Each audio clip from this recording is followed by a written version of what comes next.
Welcome students. So today we are starting with chapter number 4, that is debt, capital and deposits. Interesting chapter है. This chapter is divided into two parts. One is completely based on debt capital, that is nothing but the debentures. हम लोग ने काफी बार अपने syllabus में ये word सुना होगा debentures. Even in accounts we have debentures के ऊपर problems, questions. Similarly, the second part what we have is deposits. Now what we are going to do in this chapter is we are going to divide both the segments. पहले हम लोग पूरा debenture के बारे में ही देखेंगे, that is debt capital, and after we finish debt capital then we will move to deposits. अभी दोनों का एक सिमिलैरिटी मैं पहले बताना चाहूंगा, दोनों ही उधार है. उधार मतलब क्या? both the kinds of money have been borrowed by the company. चाहे डेट कैपिटल हो या डिपॉजिट्स हो, दोनों ही केस में कंपनी ने क्या किया है, वो पैसा बोरो किया है. राइट. नाउ व्हेन आई से बोरो किया है, तो बोरो करने के लिए देयर आर वेरियस प्रोविजंस. वही प्रोविजंस को इस चैप्टर में देखना है. All this provisions are to be dealt in this chapter.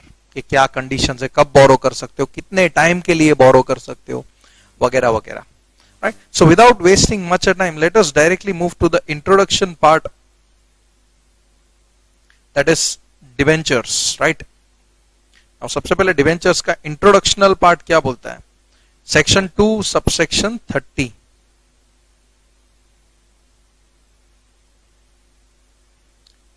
of Companies Act 2013. याद रखना, डिफाइन किया गया है डिबेंचर को कौन से सेक्शन में? Section 2 subsection 30. Right. Now what it says, let us see. क्या बोलता है? Debenture is nothing but it includes the debenture stock, bonds or any other instrument evidencing a debt, whether constituting a charge on the assets or not. अभी ये charge क्या है बीच में? Forget everything. Charge is nothing but the process whereby the loan is taken and the charge is registered. It is your chapter in this part A और first मतलब जो company law का first part है 50 marks का. Right. उसके अंदर एक part है अपना ये which is based on charges. Clear? What it says is debenture includes debenture stock. Debenture एक इंस्ट्रूमेंट होता है एंड एक लमसम अमाउंट को रिप्रेजेंट करने वाला डिबेंचर होता है debenture stock. Any other instrument मतलब चाहे कुछ भी हो, जैसे कि फॉर एग्जांपल बॉन्ड. बॉन्ड भी एक तरह का डेट होता है. बॉन्ड क्या होता है? जैसे कि एग्जांपल के तौर पे zero coupon bonds, deep discount bonds. Right. Now ये सारे भी बॉन्ड्स है. इसके ऊपर भी कंपनी को क्या मिलता है? बोरोइंग्स मिलता है. Company borrows the money. Okay.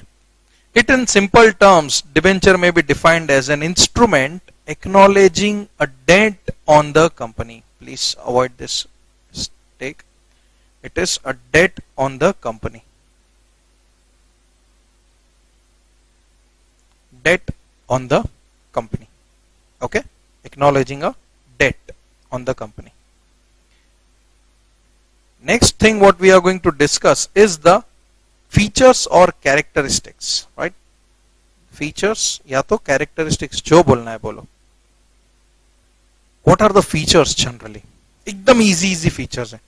जैसे कि debenture is usually in the form of certificate. Proof क्या है तुम लोग के पास? क्या डिबेंचर दिखता है? जैसे शेयर्स नहीं दिखते.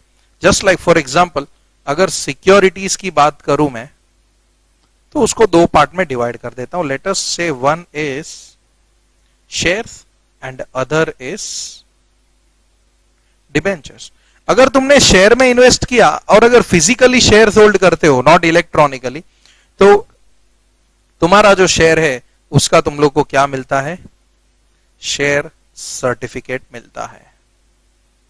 सिमिलरली अगर डिबेंचर में तुमने पैसा लगाया, you have invested in debentures, तो डिबेंचर के लिए भी तुमको क्या मिलता है? एक debenture certificate. Interesting fact, share certificate है ना, कितने टाइम में मिलता है तो डिपेंड करता है कि वो ट्रांसफर ट्रांसमिशन वाला है कि क्या है क्या नहीं. Normally it is in 2 months. Normally 2 months में होता है, लेकिन ट्रांसफर ट्रांसमिशन का होता ना तो 1 महीने में मिलता. ट्रांसफर ट्रांसमिशन का मैटर पूरा अलग है. लेकिन debenture certificates they are issued within 6 months. 6 महीने में डिबेंचर सर्टिफिकेट मिलता है. Company will issue debenture certificates within 6 months. It is allowed, right. तो that is why it is a proof. अगर तुम सबसे पहला कैरेक्टरिस्टिक देखोगे तो that this is what it says कि अगर तुम डिबेंचर होल्ड करते हो फिजिकली तो तुम्हारे पास एक प्रूफ होना चाहिए, राइट. लिस्टेड है तो अपने पोर्टफोलियो में दिखने वाला है that we are holding debentures, right. तो कोई प्रॉब्लम नहीं. If we are holding shares electronically then there is no issue. तो फिर ये सब झंझट मारी सर्टिफिकेट का पालने का जरूरत नहीं है. लेकिन अगर फिजिकली होल्ड किया है सर्टिफिकेट का होना जरूरी है. Is issued with in how many months? 6 months, right?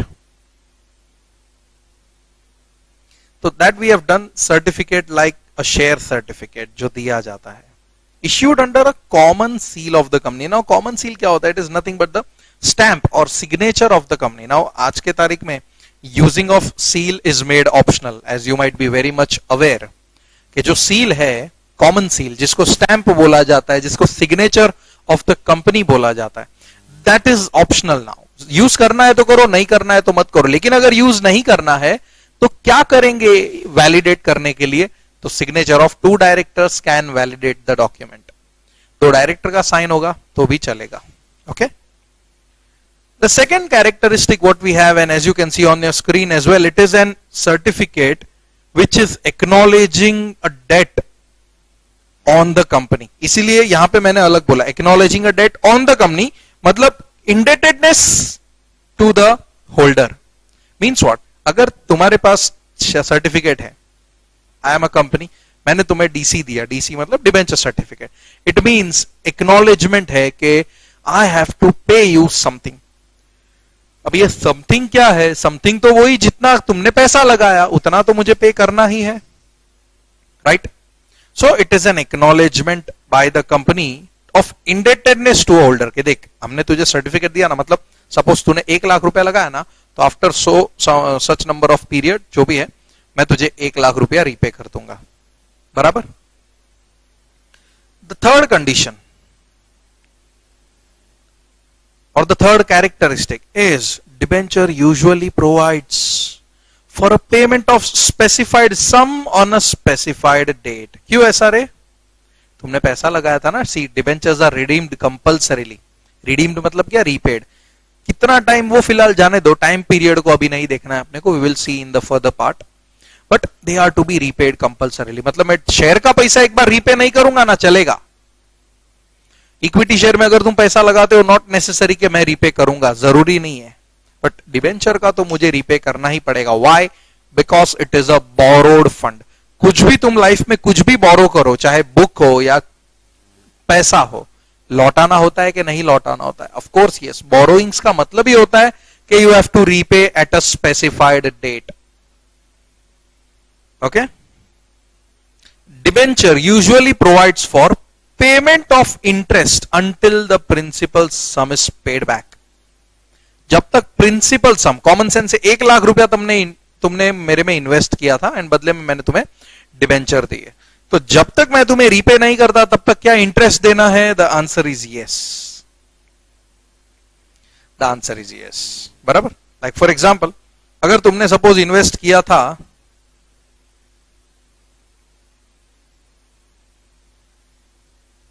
₹5,00,000 और इसके अंदर रेट ऑफ इंटरेस्ट था 10%, राइट. तो सपोज एंड पीरियड है 1 ईयर, तो जब 1 साल खत्म होएगा तो मुझे कितना रीपे करना है? How much I have to repay? I have to repay you 5,50,000, बराबर. क्यों? क्योंकि प्रिंसिपल प्लस इंटरेस्ट इसमें ऐड करना होता है. इसलिए तो डिबेंचर में इंटरेस्ट मिलता है, इसलिए तो डिबेंचर को सिक्योर्ड समझा जाता है. मतलब पैसा किधर भी जाने नहीं वाला, पैसा अपना इंटैक्ट रहेगा unless and until company goes under liquidation and insolvency वगैरह वगैरह, तो भी पैसा मिलने का तो फुल चांसेस होता है.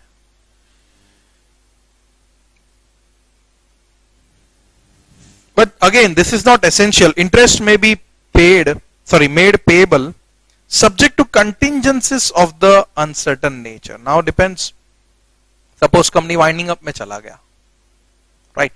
तो if you remember charges में एक point आता है, invalidity of floating charge. वहां पे अगर फ्लोटिंग चार्ज क्रिएट किया है तुमने और 12 महीनों में वाइंडिंग अप हुआ ना, तो वहां पे बहुत बड़ा कंडीशन लग जाता है, जैसे कि रेट ऑफ इंटरेस्ट कम हो जाता है वगैरह वगैरह।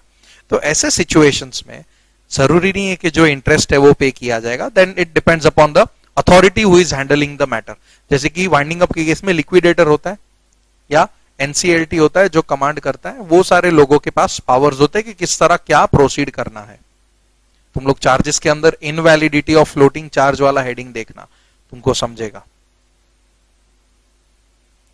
And last characteristics is company shall not issue debentures carrying voting rights. भाई ये तो कॉमन है ना, क्या डिबेंचर होल्डर के पास वोटिंग राइट्स होता है जैसा इक्विटी शेयर होल्डर्स के पास होता है? हाँ, जैसा इक्विटी शेयर होल्डर्स के पास वोटिंग राइट है वैसा ही डिबेंचर होल्डर्स के पास वोटिंग राइट होता है क्या? नहीं, उनके पास ऐसा कोई वोटिंग राइट नहीं होता। Okay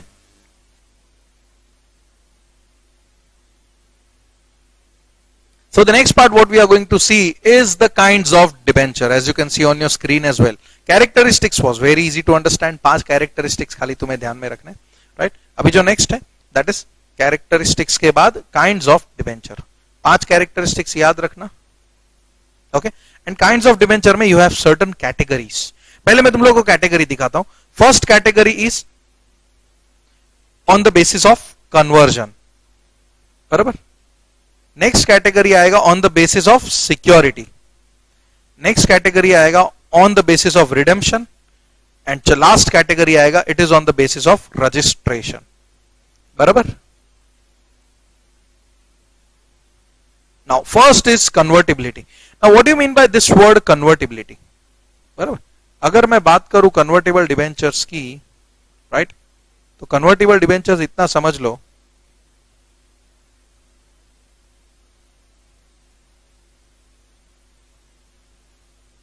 convertible debentures are nothing but over a certain period of time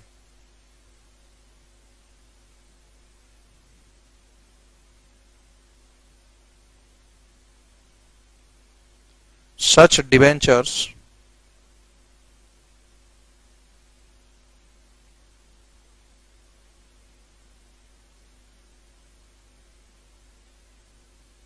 will be converted into equity shares, बराबर। ये सिंपल सा मीनिंग याद रखना कन्वर्टेबल आगे, over certain period of time, future में जो भी टाइम रहेगा इश्यू करते वक्त जो बोला गया था कि हाँ 1 साल 2 साल 3 साल 4 साल जो भी है उतने टाइम में कन्वर्ट हो जाएगा। और अगर कन्वर्ट होना है तो किस में कन्वर्ट होगा? वो इक्विटी शेयर्स में, नॉर्मली इक्विटी शेयर्स में कन्वर्ट हो जाएगा, बराबर।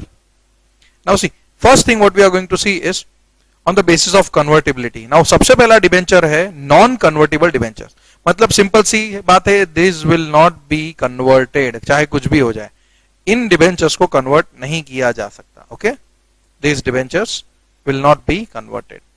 Second is partly convertible debentures, मतलब देखो future date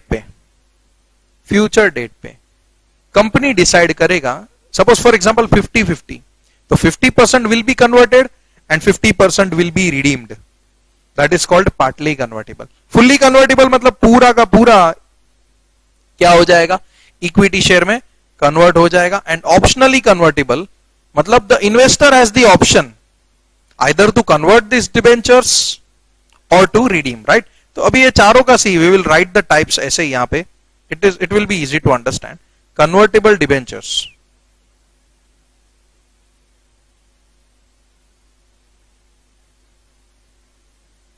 okay. Now when I say convertible, तो सबसे पहले लेट अस से नॉन कन्वर्टेबल डिबेंचर्स, तो यहां पे लिखेंगे not converted into equity shares. PCD मतलब पार्शियली कन्वर्टेबल डिबेंचर्स, तो issuer that is nothing but the company decides ratio, मैंने राशन लिख दिया, ratio of conversion that is partially the debentures will be converted into equity and remaining debentures will be redeemed. बराबर, जो बाकी बचे वो redeem हो जाएंगे. रिडीम मतलब क्या? रीपेएबल. तो ये हो गया PCD. Then we have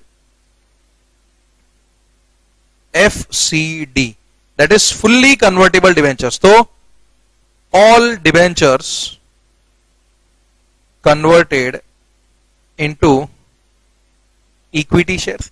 and last एक जो चौथा कैटेगरी बचा वो है अपना OCD. OCD मतलब ऑप्शनली कन्वर्टेबल डिबेंचर्स. तो option in the hands of debenture holder.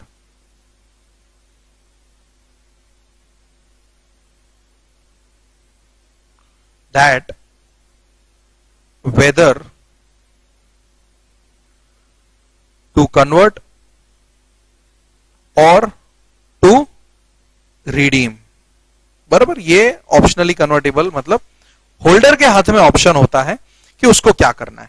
उसको कन्वर्ट करना है, कन्वर्ट इन द सेंस सारे के सारे कन्वर्ट हो जाएंगे या सारे के सारे रिडीम हो जाएंगे. नाउ तुम बोलोगे सर इसमें कौन डिसाइड करेगा कि कौन सा डिबेंचर है? तो वो कंपनी डिसाइड करेगी.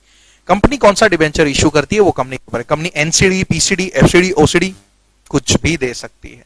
And based on that to follow the conditions. अगर तुम्हें पसंद है, नहीं है तो मत करो इन्वेस्ट. फोगट का जान नहीं लाने का. तुम्हें लगता है कि नहीं क्या है एक्चुअली कन्वर्टेबल मतलब तू आधा इक्विटी में देगा आधा इसमें देगा, नहीं नहीं तो मत कर, पैसा मत लगा. जिन लोगों को इन्वेस्ट करना है वो लोग, तू क्यों अपना जान जलाता है? So don't think from that angle. Just think हाँ को अगर ऑप्शन है तो they these 4 category of convertible debentures which can be issued by them. बराबर, क्लियर है? Now let's see the next category on the basis of security. तो उसमें 2 condition आता है. एक होता है सिक्योर्ड डिवेंचर, दूसरा होता है अनसिक्योर्ड डिवेंचर. बराबर, एक होता है सिक्योर्ड डिवेंचर, दूसरा है अनसिक्योर्ड डिवेंचर. तो if you see on the very first line, एक इज सिक्योर्ड, दूसरा इज अनसिक्योर्ड. नाउ दोनों के बीच में डिफरेंस क्या है? सिक्योर्ड मतलब अगर कल को तुम डिवेंचर में पैसा लगाते हो, कौन से डिवेंचर में? सिक्योर्ड डिवेंचर में, राइट? तो कंपनी है ना एक उसका असेट सिक्योरिटाइज कर देगी. क्यों? ताकि अगर कंपनी पे नहीं कर पाई, right, if company was not in a position to repay you at the time of maturity, बराबर, at the time of maturity, तो तुम वो असेट के जरिए अपना पैसा रिकवर कर सकते हो. That is called your secured debentures. बराबर, तुम असेट के जरिए क्या कर सकते हो? अपना पैसा रिकवर कर सकते हो. That is called secured debenture.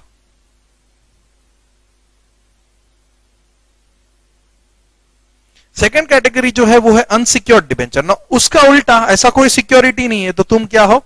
Unsecured debenture holders हो, राइट? तो सेकेंड इज नेक्स्ट कैटेगरी जो हम लोग देखने वाले यहां पे, नेक्स्ट कैटेगरी जो हम लोग देखने वाले यहां पे वो 2 कैटेगरी है बेस्ड ऑन सिक्योरिटी. बराबर, तो सिक्योरिटी में यहां पे 2 लिखते, एक तरफ लिखूंगा मैं सिक्योर्ड डिबेंचर्स,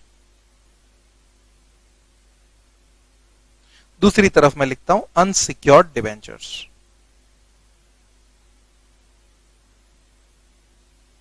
सिक्योर्ड में क्या होता है? An asset is सिक्योरिटाइज्ड. An asset of company is सिक्योरिटाइज्ड for repayment, not repayment, for recovering. Actually recovering is the right word. Recovering the amount of investor. बराबर, इन्वेस्टर अपना पैसा क्या कर सकता है? रिकवर कर सकता है. किसके थ्रू? इस असेट के थ्रू. एंड अनसिक्योर्ड में no such asset is securitized. बराबर, no such asset is securitized.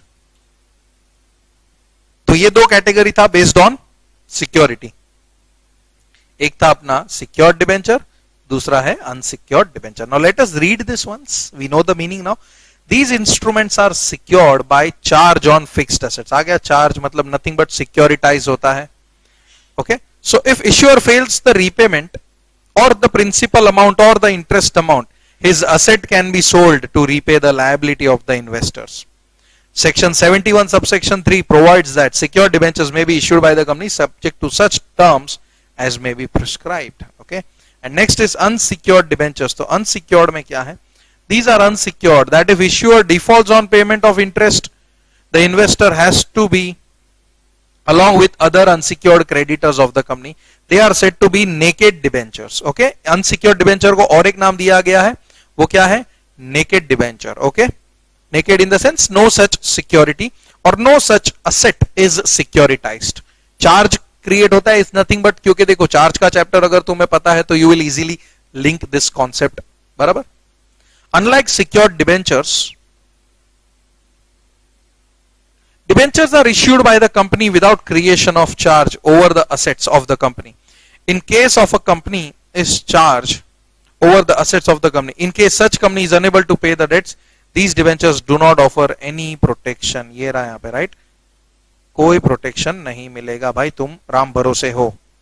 Okay? The next category what we have is on the basis of redemption. Okay, redemption मतलब redeemable, compulsory redemption होना चाहिए. हाँ, certain period of time है, वो time क्या है वो हम लोग आगे देखने वाले. Okay, we have the time and we will see कि वो time क्या है. लेकिन अगर हम लोग मेन पॉइंट की बात करें तो वो मेन पॉइंट क्या है कि पैसा लौटाना जरूरी है. कुछ भी कर लो, रीपे तो करना ही पड़ेगा. क्यों? क्योंकि debentures are redeemable debentures. Redeemable is nothing but compulsorily repaid.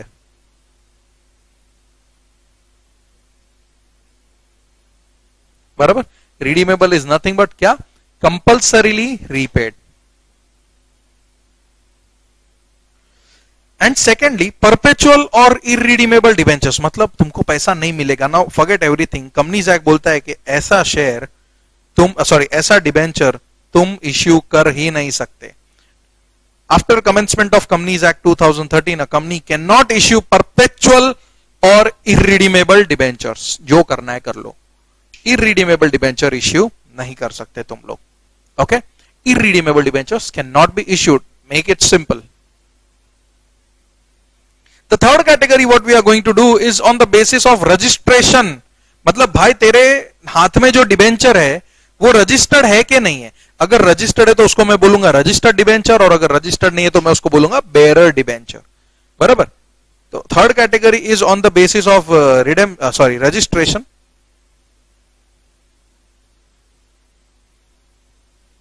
Sorry, not third, fourth category. Redeemable irredeemable का तो सिंपल सा पार्ट था. रजिस्ट्रेशन में एक होता है रजिस्टर्ड डिबेंचर्स,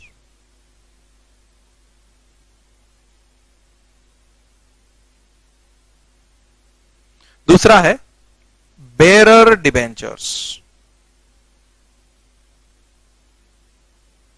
रजिस्टर्ड डिबेंचर मतलब कौन? Holder is the person whose name is mentioned on debenture certificate. And bearer में सर्टिफिकेट नहीं होता, किसी का नाम नहीं होता. Holder is the debenture holder. मतलब बेयरर जो सर्टिफिकेट है, राइट, द बेयरर डिबेंचर, जिसके भी हाथ में वो बेयरर डॉक्यूमेंट है वो उसका डिबेंचर होल्डर बन जाता है. राइट.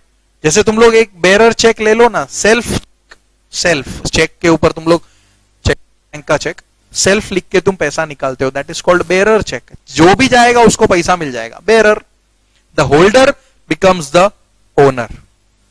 बराबर.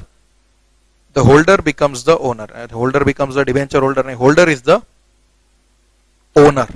जिसके हाथ में वो बेयरर इंस्ट्रूमेंट है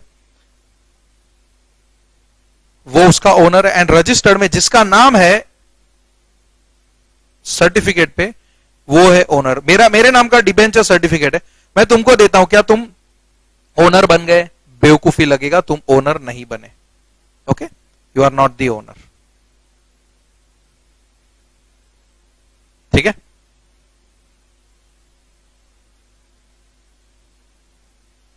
there is a case, Calcutta Safe Deposit Company Limited versus Ranjit Mathuradas Sampath of 1971. Now what is this case about? See, ऊपर ही दिया हुआ है, the person, यहां से मैं पढ़ रहा हूं, the person to whom bearer debenture is transferred becomes the holder in due course, and unless contrary is shown is entitled to receive and recover the interest accrued thereon. मतलब जिसके हाथ में है ना वो बेरर सर्टिफिकेट, वो ही उसके benefits लेगा। अनलेस कॉन्ट्रारी इज प्रूव, मतलब मान के चलो मेरे हाथ में था, तुम जबरदस्ती चोरी करके लेके गए मेरे पास से, मतलब छीन के लेके गए, तो इफ तो दैट बिकम्स कॉन्ट्रारी।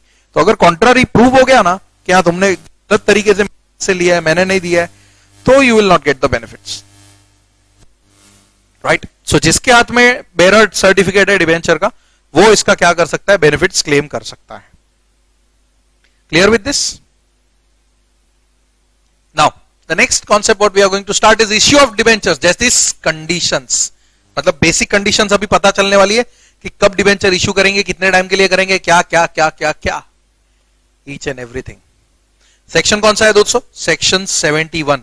याद रख लेना, अभी मेन सेक्शन स्टार्ट हो रहा है, अभी तक तो टाइम पास चल रहा था, मतलब टाइप्स वगैरह देखे, that has got nothing to do. Exam में भी आने के चांसेस बहुत कम होते हैं। Nobody is going to ask what are the type debenture at CS executive level. मैंने तो आज तक ऐसे क्वेश्चंस नहीं देखे, आ गए तो समझ जाओ बोनस है।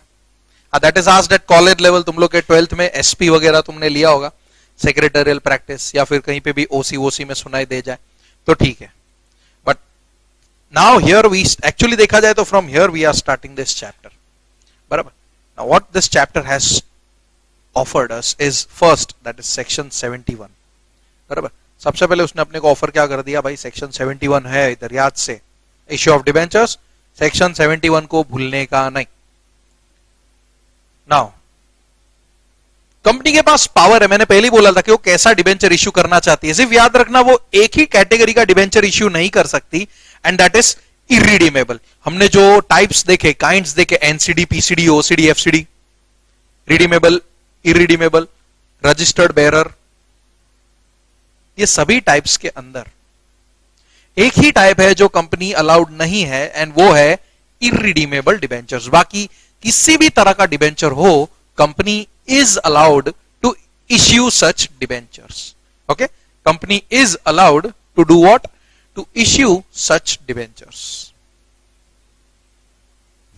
तो let us see what are the terms and conditions. See section 71 subsection 1 क्या बोलता है? Company may issue debentures with an option to convert them into shares either wholly partly at the time of redemption.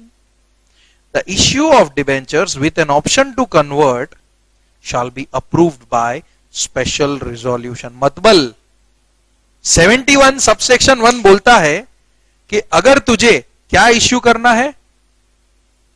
To issue convertible debenture, क्या पास करेगा तू? Special resolution pass करेगा, बराबर। क्या पास करेगा तू? Special resolution. अगर एसआर पास होगा ना तो ही कन्वर्टिबल डिबेंचर इश्यू होगा। एसआर कौन पास करेंगे? मेरे equity share holders who have right to vote. जिन लोगों के पास, मतलब जिन इक्विटी शेयर होल्डर्स के पास राइट टू वोट है, जो रजिस्टर ऑफ मेंबर्स में जिनका नाम है, वही लोग वोट दे सकते। तो इक्विटी शेयर्स को पूछने का मतलब इक्विटी शेयर होल्डर्स को पूछने का कि कन्वर्टिबल डिबेंचर इश्यू करे कि ना करे। अगर एसआर पास होता है तो ही अपना कन्वर्टिबल डिबेंचर इश्यू होगा, वरना चुपचाप बैठ जाने का, बराबर। 71 subsection 2 has something to say. States that no company shall issue any debentures carrying voting rights. वो तो पहले ही कैरेक्टरिस्टिक्स में भी हमने देख लिया था। डिबेंचर्स कैरिंग वोटिंग राइट्स भाई अलाउड नहीं है, वरना तो कुछ वैल्यू ही नहीं है ना इक्विटी शेयर होल्डर्स का कंपनी में। Equity share holders are the risk takers of the company. भाई पैसा लगाते, रीपेमेंट का कोई भरोसा नहीं उनको।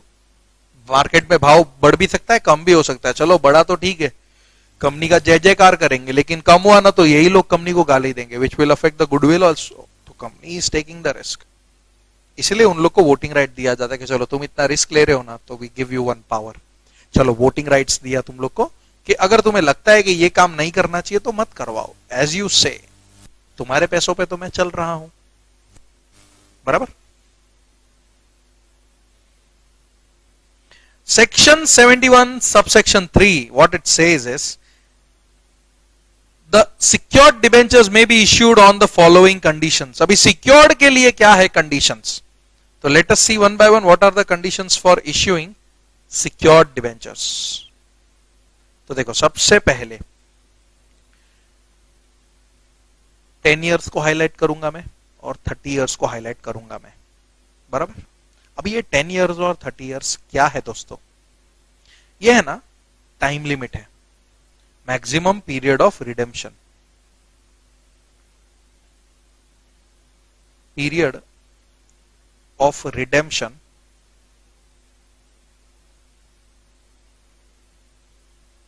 ऑफ सिक्योर्ड डिबेंचर्स, बराबर। सबसे पहले 10 इयर्स जो मैंने हाईलाइट किया वो, एंड 30 इयर्स। नाउ 10 इयर्स के अंदर किसका है, तो normally all companies except companies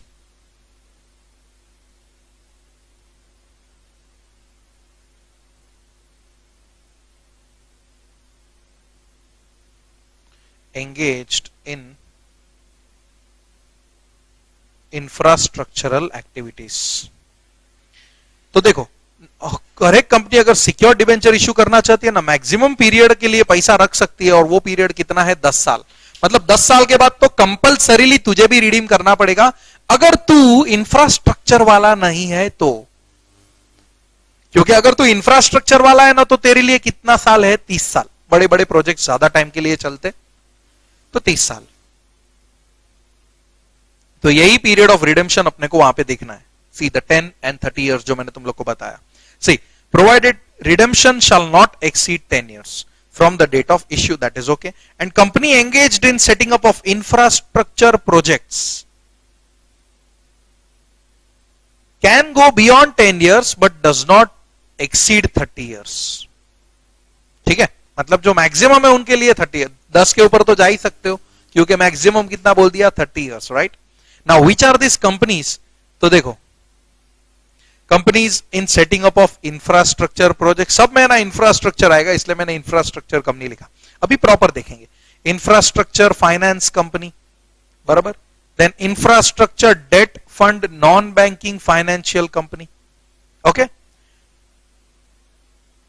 Then fourth, companies permitted by Ministry or Department of CG by RBI or by National Housing Bank or by any other statutory authority, मतलब specified companies, notified companies बोलो, specified companies बोलो, तो उन लोग 10 साल के ऊपर जा सकते हैं, लेकिन unless and until तुम notified नहीं हो, unless and until तुम infrastructure वाले नहीं हो, तो तुमको 10 साल ही मिलेगा। 10 साल में रीपे कर देने का चुपचाप। 10 से एक दिन भी ज्यादा रखा ना, डिफॉल्ट लग जाएगा तेरे पे। 10 साल से एक दिन भी अगर ज्यादा रखता है ना तू पैसा इन बेचारे मासूम डिबेंचर होल्डर्स का, तो तेरे पे खुला डिफॉल्ट मारेंगे और डायरेक्टर्स फंसेंगे, वो अलग। That is why they have to be compulsorily redeemed.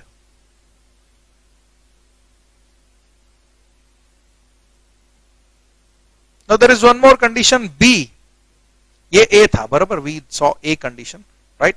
It is conditioning about the terms of redemption period, कितने टाइम में रिडीम होना चाहिए, वगैरह वगैरह वगैरह, okay. The next concept what we are going to see here is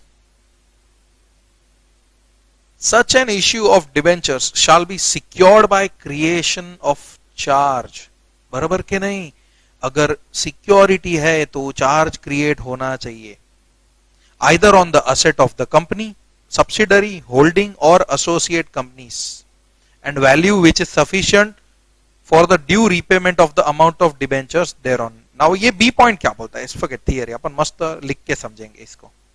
C for example A limited है, बराबर, it issued debentures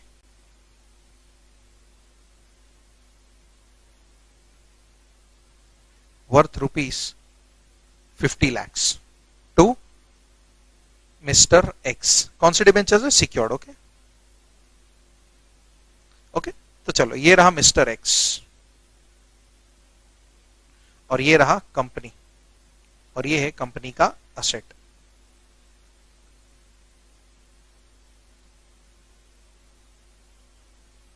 बराबर, this is the asset.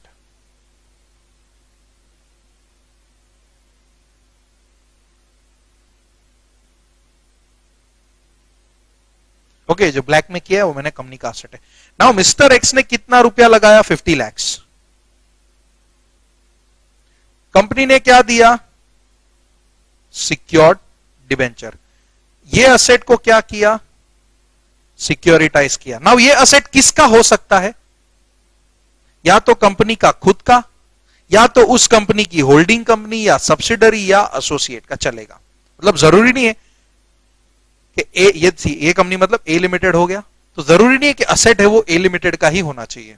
Okay, वो ए लिमिटेड की होल्डिंग का असेट भी सिक्योरिटाइज करेगा तो भी चलेगा, ए लिमिटेड की सब्सिडरी है उसका भी चलेगा, ए लिमिटेड की एसोसिएट है उसका भी चलेगा. ओके, नाउ ये जो असेट है, असेट उसका वैल्यू कम से कम कितना होना चाहिए, 50 lakhs का तो होना ही चाहिए, मतलब which is sufficient for repayment. Example के तौर पे इंटरेस्ट को मैं फिलहाल गिन नहीं रहा, वो मैथमेटिकली जाके क्या करना है, we are just here to understand the concept. बराबर, सपोज 50 लाख पे 10 लाख भी इंटरेस्ट है तो वो प्रॉपर्टी कितने का होना चाहिए था, 60 लाख का होना चाहिए था. बट कीपिंग इंटरेस्ट असाइड, अगर 50 लाख का तेरा वो इन्वेस्टमेंट है तो कम से कम सामने वो असेट बेचेगा तो 50 लाख आए, उतना तो असेट रख. तू असेट रखेगा 5 लाख का, चलेगा क्या, नहीं चलेगा. जो तू असेट सिक्योरिटाइज कर रहा है ना, जिसके ऊपर चार्ज क्रिएट हो रहा है ना, वो कम से कम उतने का होना चाहिए जितने का उस बंदे ने पैसा लगाया है. बराबर, जितना उस इन्वेस्टर ने पैसा लगाया है डिबेंचर्स में, उतना तो वो asset. And not only for debentures, it is the thumb rule for all the loans. कभी भी कोई भी बोरोड फॉर सामने सिक्योरिटी देना है ना, तो वो सिक्योरिटी में उतना औकात होना चाहिए कि वो सारा का सारा पैसा रिकवर कर सके.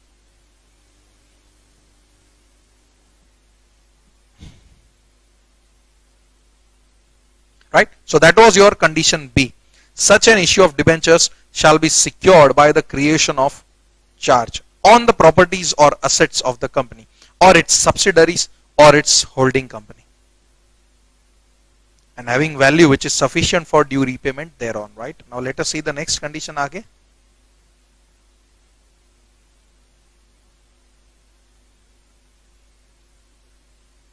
C, एक डिबेंचर ट्रस्टी को अपॉइंट करना पड़ेगा बिफोर इश्यूइंग प्रोस्पेक्टस और letter of offer, and not later than within 60 days after the allotment of debentures. Execute debenture trust deed in the interest of debenture holder. तो और एक condition कि अगर तुम क्या इश्यू कर रहे हो, अगर तुम सिक्योर्ड डिबेंचर इश्यू कर रहे हो ना, तो दो काम करो. एक, अपॉइंट डिबेंचर ट्रस्टी. क्या होता है वो आगे देखेंगे हम लोग. बिफोर ऑफरिंग डिबेंचर्स, मतलब पब्लिक को बाद में दो, पहले ट्रस्टी को अपॉइंट करो. एंड अगर अपॉइंट किया तो उसके साथ एक डीड साइन करो, एग्जीक्यूट. क्या साइन करो, डीड. तो डीड को बोला जाता है डिबेंचर ट्रस्ट डीड. कितने दिन में, with in 60 days of allotment.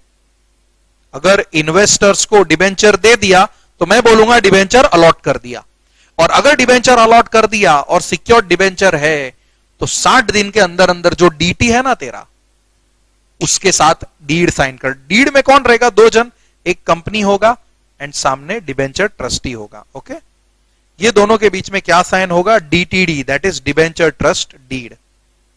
Okay, this is just for your understanding, जो बीच में मैंने सर्कल बना के दिया तुम लोग को, right? Here you can see on your screen as well. क्या बोलता है यहाँ पे कि देखो डीटी जो है, डीटी उसको अपॉइंट करेंगे कब? प्रोस्पेक्टस या लेटर ऑफ ऑफर देने के पहले। अगर ये हो गया तो उसको अपॉइंट कर लिया, एंड बाद में हम लोग डिबेंचर्स अलॉट करेंगे, डिबेंचर होल्डर्स बनाएंगे। डिबेंचर होल्डर्स जैसे ही बन गए, जैसे ही अलॉटमेंट हो गया, मैं 60 दिन from the allotment, 60 days from the allotment, 60 दिन के अंदर अंदर में क्या करेगा? वो डीटी है ना, जो अपना भाई डिबेंचर ट्रस्टी, उसके साथ एक डीड साइन करेगा। कौन? कंपनी। कंपनी और डीटी के बीच में डीड साइन होगा, जिसको बोला जाता है डिबेंचर ट्रस्ट डीड। और लास्ट मेन पॉइंट, ये डीटी किसके फेवर में होता है? This DT is favouring the debenture holders. मतलब इन सिंपल टर्म्स अज्यूम कर लो कि ये उनका रिप्रेजेंटेटिव है। कल को उनके साथ कुछ भी गलत होगा ना, तो ये खड़ा है बीच में, इसके पास पावर्स होते हैं, ये अकेला कंपनी के ऊपर एक्शन ले सकता है अगर किसी भी डिबेंचर होल्डर के साथ गलत हुआ तो। He has the power. तो ये कॉन्सेप्ट है अपना डिबेंचर ट्रस्टी वाला। आगे भी हम लोग देखने वाले the terms and conditions and so many other things, कौन से फॉर्म में डीड साइन करना है वगैरह वगैरह, everything we are going to see, right? The D point now what we are coming across is condition D. The security by the way of debentures or by the way of charge or mortgage shall be treated in favor of debenture trustee. आ गया point कि जो property securitise किया है ना, वो किसके favour में? Trustee के फेवर में। क्यों? क्योंकि अगर डिबेंचर होल्डर्स का पैसा नहीं दिया, अगर डिबेंचर होल्डर्स का पैसा नहीं दिया तो क्या होने वाला है? डिबेंचर होल्डर्स का इंटरेस्ट अफेक्ट होने वाला है, और डिबेंचर ट्रस्टी सह नहीं पाएगा कि भाई मैं इनका रिप्रेजेंटेटिव है, इनका पैसा डूबा मतलब मेरा पैसा डूबा, मैं इनका पैसा डूबने नहीं देगा। तो this debenture trustee will sell that property for these debenture holders. सारे के सारे देखो, प्रॉपर्टी सबका इंडिविजुअली नहीं होगा। Suppose there are 1000 debenture holder, सबको एक एक टुकड़ा किधर से देंगे? सब एक पीस ऑफ लैंड है जो सारा पैसा कवर करता है 1000 डिबेंचर होल्डर्स। इसका कितना? तो ये लोग तो बेचारे कंफ्यूज हो जाएंगे ना, तेरा क्या मेरा क्या। That is why debenture trustee इनको रिप्रेजेंट करता है, and he will be selling that piece of land, और जो भी प्रोसीड्स रियलाइज किया वो इन डिबेंचर होल्डर्स में डिस्ट्रीब्यूट करेगा। कौन? तो अपना डिबेंचर ट्रस्टी। क्लियर हुआ पूरा? तो सी वो क्या होना चाहिए? The security, it can be any specific movable property या तो एनी स्पेसिफिक इमूवेबल प्रॉपर्टी, कुछ भी हो सकता है, मूवेबल या इमूवेबल भी हो सकता है। Okay, now few concepts here and there. In case of non-banking financial company, the charge or mortgage may be created on any movable property. बराबर? Charge or mortgage may be created on any movable property. Further, in case of issue of debentures by government company, which is fully secured by guarantee given by the central government or state government, और both, then there is no requirement for creation of charge. देखो, अगर तुम government company का debenture खरीदते हो, government company का debenture खरीदते हो, राइट? गवर्नमेंट कंपनी समझता है ना, सेक्शन 2 सबसेक्शन 45। ओके, तो अगर तुमने गवर्नमेंट कंपनी का डिबेंचर खरीदा है, तो अगर सेंट्रल या स्टेट गवर्नमेंट ने सिक्योरिटी लिया है कि भाई देख असेट नहीं रख रहे, तू फिक्र मत कर, लेकिन मैं गारंटी लेता है तेरा पैसा देके रहेगा अगर डिफॉल्ट हुआ तो। कंपनी ने डिफॉल्ट किया ना, करने दे, मैं गवर्नमेंट होके तेरा गारंटी लेता है रीपेमेंट का, मैं देगा तेरे को। अगर गवर्नमेंट कंपनी फेल हो जाता है ना, तो मैं बैठा है। ऐसा किसने बोला? सेंट्रल या स्टेट गवर्नमेंट ने बोला। तो क्या चार्ज वाला फंडा फॉलो करने की जरूरत है? The answer is no. तो जो चार्ज में तुम CHG1 या CHG9, डिबेंचर के केस में CHG9 आएगा, वो फाइल करने की जरूरत है क्या? नहीं रे। क्योंकि असेट सिक्योरिटाइज करने की जरूरत है क्या? नहीं रे। बराबर, इट इज नॉट रिक्वायर्ड। क्यों? क्योंकि सेंट्रल गवर्नमेंट या स्टेट गवर्नमेंट ने एक शब्द कर दिया, एक शब्द बस, one word, that one word is nothing but the guarantee. See, one word is nothing but our guarantee is given by central government. Okay, यहां पे मैं सर्कल कर रहा हूं, you can see on your screen as well. Guarantee को circle कर दिया, मतलब CG या SG ने गारंटी दिया, तो भाई there is no requirement for creation of charge. Clear? एक लास्ट 3 लाइंस बचा है। In case of any loan is taken by subsidiary company from any of the bank or financial institution, the charge or mortgage may also be created on the properties of the holding company, right? इसके अंदर क्या है, simple है, subsidiary loan ले रहा है तो charge के लिए जो प्रॉपर्टी है वो होल्डिंग का भी हो सकता है, that is okay, right? Clear with this? Now the next concept जो मैं तुम्हें बोल रहा था कि आगे हम लोग देखेंगे, and that is nothing but debenture trust deed या डिबेंचर ट्रस्टी एंड, मतलब दोनों ही है यहां पे, ट्रस्ट डीड भी है एंड ट्रस्टी भी है। सेक्शन तो वही रहने वाला है 71, सेक्शन कौन सा है तुम लोग का? 71 है, बराबर। Now let us see what this here is given. मैंने तो ऑलरेडी तुम लोग को ब्रीफ में बता ही दिया शॉर्ट में कि डिबेंचर ट्रस्टी क्या करने वाला है। अभी हम लोग उसको है ना प्रोटेक्ट करने के बारे में देखेंगे कि किस तरह प्रोटेक्ट करता है, क्या उसके पावर्स है वगैरह वगैरह, पूरा का पूरा debenture trust deed and debenture trustee के बारे में आगे देखना है। Okay, let us see the theoretical. मैंने मीनिंग बता दिया है, सो डोंट हेजिटेट। ओके, अभी लास्ट पॉइंट में ही हमने मीनिंग डिस्कस किया। ये देखो, ये रहा कि ट्रस्टी कौन होता है जो प्रोटेक्ट करता है इन्वेस्टर्स को, सॉरी इंटरेस्ट ऑफ इन्वेस्टर्स को, राइट? वो सब। तो see where the debentures are issued for public subscription,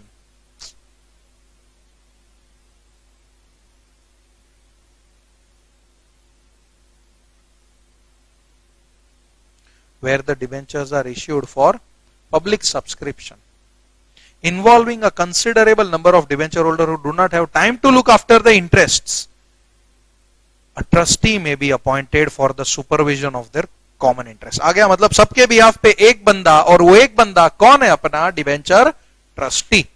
okay, that person is debenture trustee. And इन लोग के लिए ट्रस्ट डीड, ओके, तो for them it is the trust deed. Now तो से क्या बोला है यहां पे अलग कलर में, trust deed made under which some person is appointed as a trustee whereby the properties of the companies are mortgaged और चार्ज्ड टू द ट्रस्टी। क्यों? मैंने पहले ही बोला कि अगर कंपनी ने डिबेंचर होल्डर्स का पैसा नहीं दिया तो ये ट्रस्टी वो प्रॉपर्टी बेच देगा डिबेंचर होल्डर्स के लिए, ठीक है? The trust deed also contains provision dealing with the rights of the debenture holders. Okay, rights of debenture holders भी है उसके अंदर। The trustees acts as a watchdogs to ensure that company's obligation under the trust deed are carried out in the manner expeditiously and effectively to safeguard the interest of the debenture holders, right? Clear है पूरा? तो ये वही था जो मैंने तुम लोग को आगे इंट्रोडक्शन में बताया। Now let us see what is the advantages of trust deed. Okay? Trust deed होने के फायदे क्या हैं?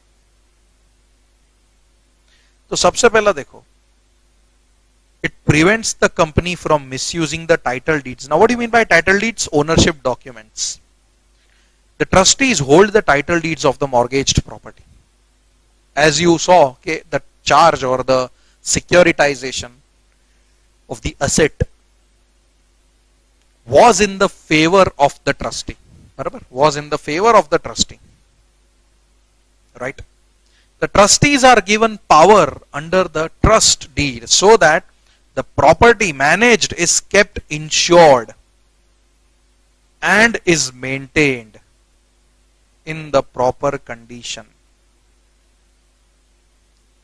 टाइटल डीड्स की बात करें तो मिसयूज करने से रोकेगा, राइट? अभी किसी डॉक्यूमेंट का, सॉरी, किसी प्रॉपर्टी का ओनरशिप डॉक्यूमेंट ही मेरे पास है और वो प्रॉपर्टी किसी का भी हो, लेकिन वो डॉक्यूमेंट मेरे पास है मॉर्गेज की वजह से, क्या वो मिसयूज कर सकता है? नहीं।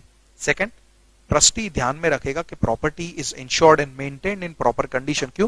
क्योंकि अगर कंपनी उसका कंडीशन डिफ्लेट कर देती है तो उसका वैल्यू टूटेगा, राइट? कल को डिफॉल्ट करेगी तो बेचारे डिबेंचर होल्डर्स का पूरा पैसा रिकवर नहीं होगा। That is why it is the duty of the trustee to ensure that property is maintained in good condition. Now मेरा एक क्वेश्चन है, क्या ये जो प्रॉपर्टी, सी ये प्रॉपर्टी किसका है? कंपनी का है। This property belongs to the company, ठीक है? ये जो प्रॉपर्टी है ये किसका है? कंपनी का है। नाउ मॉर्गेज्ड है, राइट? दिस इज, ये डिबेंचर, सिक्योर डिबेंचर वाला सीन है। क्या इस प्रॉपर्टी को सेल या लीज कर सकते हो? द आंसर इज यस, लेकिन कंसेंट किसका लेना है? डिबेंचर ट्रस्टी का कंसेंट लेना है। और वो कंसेंट एक ही शर्त पे देगा कि तुम चलो इसको तो भाड़े पे दे दो लेकिन सामने दूसरा सिक्योरिटी रख के दो. You can change the security, right. For example मेरा एक सिक्योरिटी मुंबई में है एंड दूसरा सिक्योरिटी चेन्नई में है. तो मैंने जब भी लोन लिया ना तभी मुंबई का सिक्योरिटी मतलब मुंबई का असेट सिक्योरिटाइज किया था. जब भी डिबेंचर से इन्वेस्टमेंट करवाया तो मैंने चेन्नई का सिक्योरिटी नहीं बट मुंबई का सिक्योरिटी मॉर्गेज किया. Now I am getting a good deal for Mumbai property. मैं बेचना चाहता हूं तो क्या मैं बेच सकता हूं? यस, लेकिन मुझे पहले किसका अप्रूवल लेना है? डिबेंचर ट्रस्टी का अप्रूवल लेना है. और डिबेंचर ट्रस्टी मुझे कौन से बेसिस के ऊपर अप्रूवल देगा? वो एक ही कंडीशन पे अप्रूवल देगा कि अगर मैं मुंबई का प्रॉपर्टी हटा रहा हूं तो सामने कोई दूसरा प्रॉपर्टी ला रहा हूं, अगर हां तो मैं बेच सकता हूं. तो इन दैट केस मैंने चेन्नई का प्रॉपर्टी डाल दिया which is also sufficient to recover the money. मतलब ऐसा नहीं कि चेन्नई के प्रॉपर्टी का वैल्यू कम है. ओके, ठीक है, ऐसा नहीं है कि चेन्नई वाले प्रॉपर्टी का वैल्यू कम है. It is if it is sufficient then the such property which is mortgaged can be sold or leased. See, the company can enjoy, देखो मैं हाईलाइट कर रहा हूं ना, वो पढ़ो. Company can enjoy a number of powers over the property charge, जैसे कि सेल, एक्सचेंज और लीज. कैसे? तो विद द कंसेंट ऑफ, कैसे? तो with the consent of debenture trustee. Okay, with the consent of debenture trustee. Thus enabling the company to put property to advantageous use without jeopardizing the interest of debenture holder. देखो अगर मैं चेन्नई का property, jeopardizing मतलब affecting, jeopardizing means affecting. अगर मैं मुंबई की जगह पे चेन्नई का प्रॉपर्टी रख देता हूं तो क्या डिबेंचर होल्डर का इंटरेस्ट अफेक्ट हुआ? The answer is no. बराबर, उनका इंटरेस्ट अफेक्ट नहीं हुआ, कोई चांस ही नहीं है. बराबर, कोई चांस ही नहीं.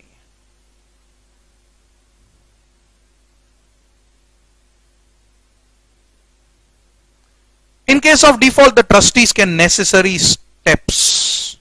The trustees can take necessary steps to realize the property.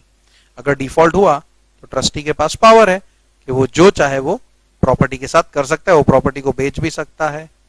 Okay, वो प्रॉपर्टी को अपने हिसाब से in the best interest of debenture holders use कर सकता है. Clear? Now the next point what we are going to see is appointment of debenture trustee. बराबर, debenture trustee को अपॉइंट करना है. Appointment of debenture trustee. तो याद रखना कि जो प्रोस्पेक्टस, याद है मैंने पहले बोला था प्रोस्पेक्टस देने के पहले डिबेंचर ट्रस्टी को अपॉइंट कर लेना है. तो अगर मैं ये ऑफर कितने लोग को कर रहा हूं? Exceeding 500, right. मैंने पहले ही सर्कल कर दिया.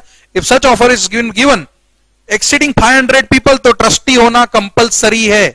याद रखना. सी यहां पे we will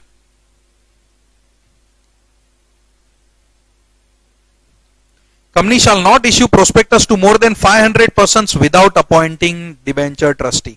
Thus when the company issues prospectus or makes offer of invitation to public or to the members exceeding 500 for the subscription of its debentures, then only he is required to appoint debenture trustee. बराबर, मतलब appointment of debenture trustee के बारे में अगर मैं बात करूं तो याद रखना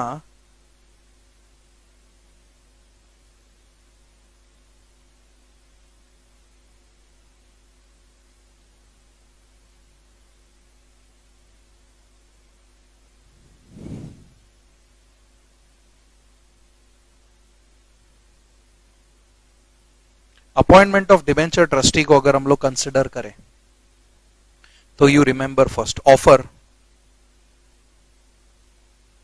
इज मेड टू पब्लिक और मोर देन 500 मेंबर्स. तो appointment is compulsory. Compulsory DT, otherwise optional, right. तो अदरवाइज ऑप्शनल में नहीं लिख रहा. कंपल्सरी डीटी, डीटी मतलब डिबेंचर ट्रस्टी. और इसके कुछ अदर कंडीशंस भी है, जैसे कि उसका कंसेंट लेना पड़ेगा. बराबर, ऑफर लेटर में उस डिबेंचर ट्रस्टी का नाम भी लिखा होना चाहिए, the details in the offer letter. See the company shall appoint debenture trustee complying the following condition. सबसे पहले देखो, the name of the trustee shall be stated in the offer letter, बराबर, and also in the notice send to debenture holders. तो ये एक point हो गया।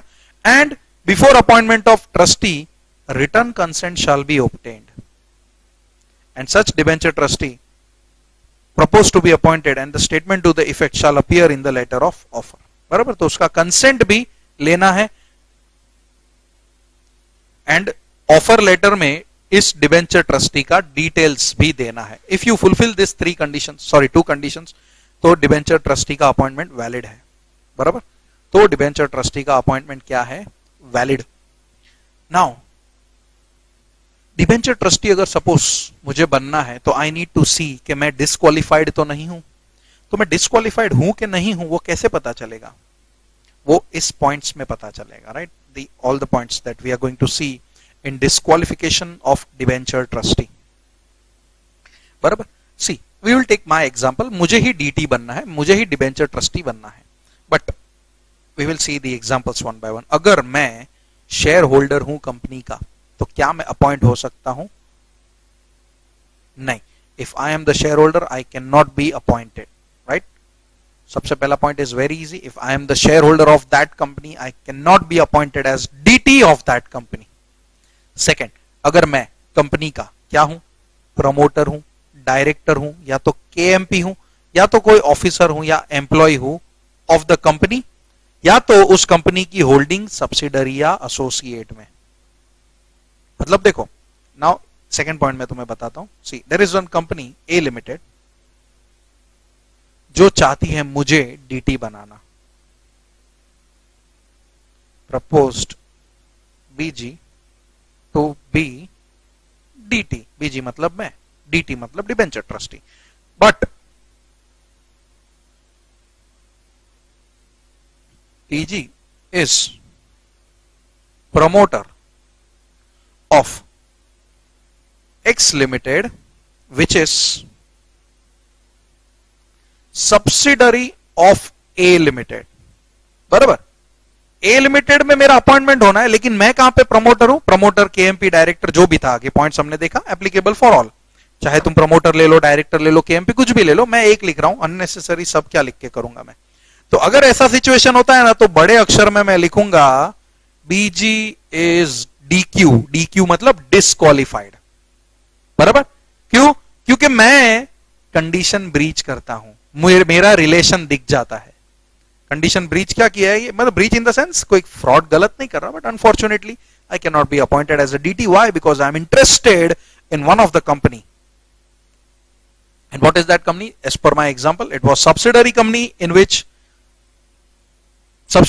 of the company in which I was supposed to be appointed. Subsidiary company of the company मतलब कौन सा company, A Limited।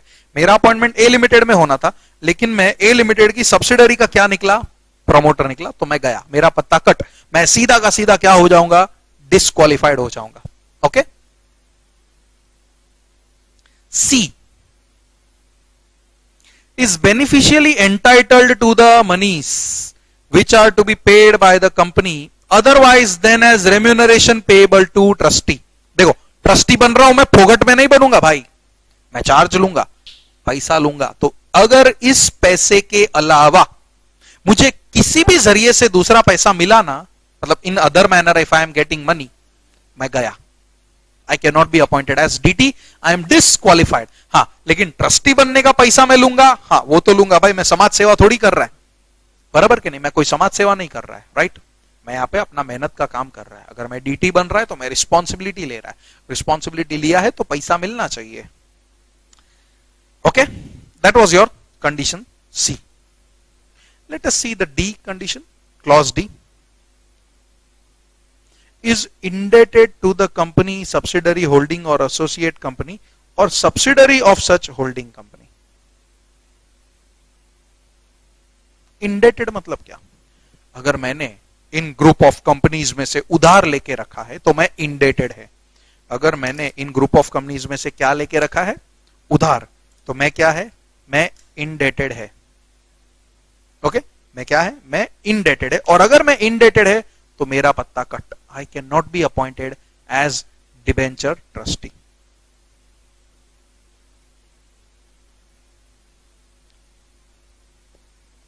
E has furnished any guarantee, by guarantee दे दिया मैंने, in respect of the debts secured by the debentures or interest thereon.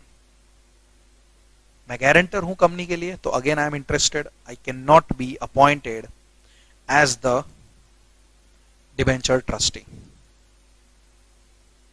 F. What is F? अगर मेरा pecuniary relation है, मैं सपोज रॉ मटेरियल सप्लाई करता है, फोगट में करेगा क्या, नहीं पैसा लेगा, एंड दैट वो पिक्यूनरी रिलेशन कितना है, अमाउंटिंग टू 2% और मोर ऑफ द जीटी और टोटल इनकम और ₹50 lakhs, which ever is lower. बराबर. अभी इसमें लोअर लिखा नहीं है, लेकिन समझने वाला बात है, राइट. नाउ मान के चलो, सी 2% ऑफ, देखो let me see the condition one more, 2% of gross turnover और टोटल इनकम और 50 lakhs. तो देखो मान के चलो कि BG supplies raw materials to A limited. बराबर. ए लिमिटेड में मैं रॉ मटेरियल सप्लाई करते और मैं डीटीबी किधर बनना चाहता है, ए लिमिटेड में, and he is proposed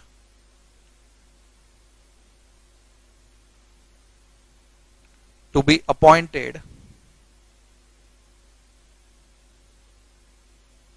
as DT of A Limited.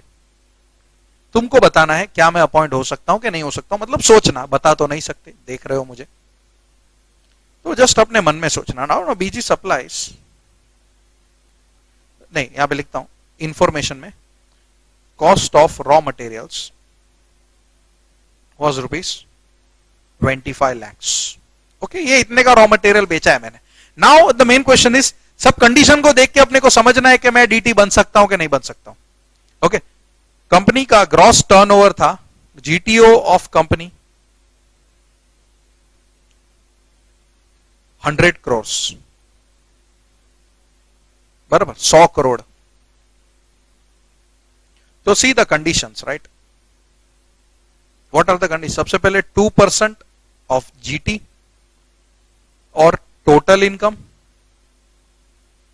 Total income भी लिख देंगे यहां पे, कंपनी का टोटल इनकम था 2 करोड़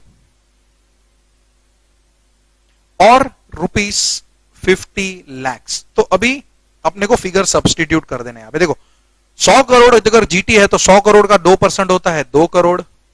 टोटल इनकम दिया हुआ है वो भी 2 करोड़ है. अरे दोनों सेम हो गया. So let us take total income as 3 crores. तो टोटल इनकम हुआ 3 crores और 50 lakhs का 50 lakhs वो तो गिवन है. नाउ सी द स्टेटमेंट, अगर मैंने रॉ मटेरियल सप्लाई किया amounting to any of the three amount, amounting to any of the three amount. देखो कौन सा अमाउंट पहले टच हो जाएगा, जो छोटा है वो, इसलिए मैंने बोला विच एवर इज लोअर मन में रखने का. जो छोटा है ना वो पहले अमाउंट टच हो जाएगा. नाउ इन तीनों में छोटा अमाउंट कौन सा दिख रहा है, 50 lakhs. क्या मैंने 50 lakhs के गुड्स बेचे? नहीं. क्या मैं डीटी बन सकता हूं? The answer is yes. The answer is yes, मैं डीटी बन सकता है. क्यों? क्योंकि मैंने तो गुड्स कितने के बेचे, खाली 25 लाख के बेचे, raw materials, not goods but raw materials. तो can I be appointed as DT? Yes. लेकिन यही अगर 75 lakhs होता तो नहीं चलता. 75 लाख मतलब वो तो 50 के भी ऊपर चला गया ना, तो मैं नहीं होता अपॉइंट. अगर 50 lakhs के बेचे होते तो भी अपॉइंट नहीं होता, right. So in that case एक एग्जांपल लेंगे यहां पे. Cost of raw material 25 lakhs, 50 lakhs, 75 lakhs. 25 lakhs में can I be appointed? Yes. 50 में नो, 75 में भी no. Okay.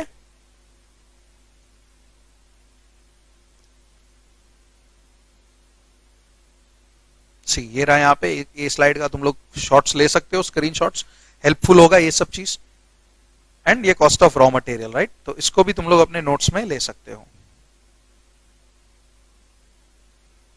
And last G, is relative of any person who is in employment of the company. मतलब देखो, अगर suppose company में एक director है या केएमपी है, ओके, कंपनी में कौन है, एक डायरेक्टर है या तो केएमपी है, और मैं उस डायरेक्टर या केएमपी का भाई हूं, भाई इन द सेंस रिलेटिव हूं, तो मैं गया, व्हेन आई से मैं गया मतलब I am disqualified, I can not be appointed as debenture trustee, I cannot be appointed as debenture trustee. Clear? Now, the next thing what we are going to start is duties and functions of debenture trustee. Okay?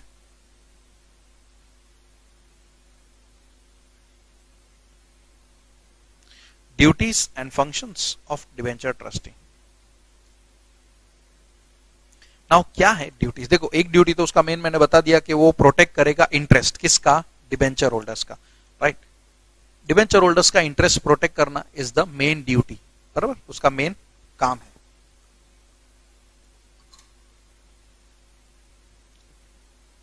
The functions of debenture trustee shall generally be to protect the interest of debenture holders and to redress the grievances of the debenture holders। मतलब कुछ भी complain रहेगा ना debenture holder का, तो वो solve करने का भी रिस्पॉन्सिबिलिटी किसका है, ट्रस्टी का है, ठीक है, वो रिस्पॉन्सिबिलिटी किसका है, डिबेंचर ट्रस्टी का है।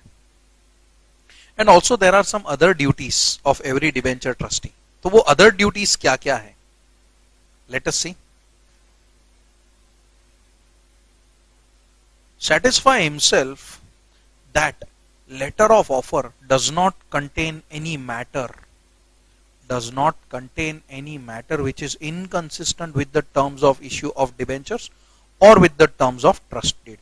एज अ डीटी मुझे ध्यान में रखना है कि लेटर ऑफ ऑफर में कोई भी ऐसा कंडीशन नहीं है जो डिबेंचर ट्रस्ट डीड के खिलाफ है।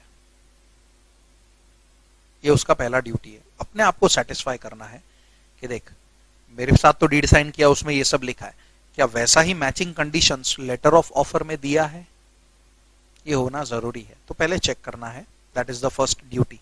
Second, again satisfy himself that the covenants, what do you mean by covenants? The conditions mentioned in the deed 1 2 3 4, मतलब जो भी पैराग्राफ्स है, जो भी है, वो सबको क्या बोला जाता है, covenants बोला जाता है। covenants in the trust deed are not prejudicial, मतलब क्या, are not against the interest of debenture holders, बराबर, they are not against the interest of debenture holders। third, call for periodical status और performance reports from the company. As a DT मैं company का performance report भी मांग सकता हूं।